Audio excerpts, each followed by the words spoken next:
The race for Oregon's 4th congressional district is heating up. That seat is currently held by Democrat Val Hoyle, but her Republican challenger, Monique DeSpain, recently called for the U.S. Attorney for the District of Oregon to expand an ongoing investigation into cannabis company Mota and former Secretary of State Shemia Fagan.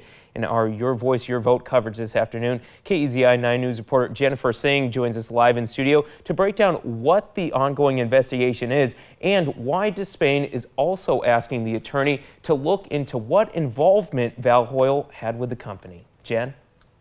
That's right, Albert. According to news reports posted to Willamette Week in Portland and the Daily Beast political news site, a federal subpoena has since been issued to the Oregon Bureau of Labor and Industries, asking for them to turn over records. Monique DeSpain claims the agency granted more than $500,000 in taxpayer funds to a brand new Mota nonprofit in the fall of 2022.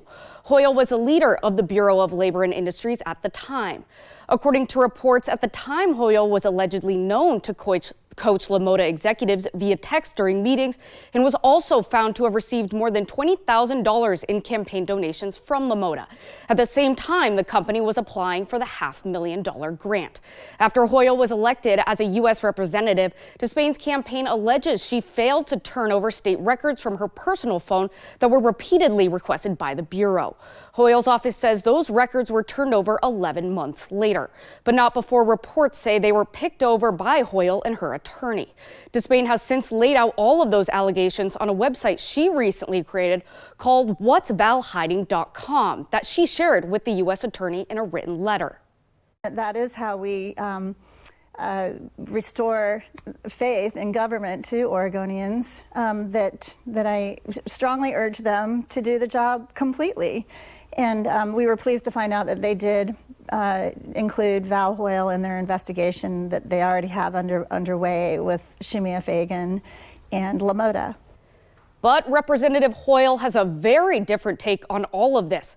She says allegations that she refused to turn over the records and handpicked which ones to send over is not necessarily the case.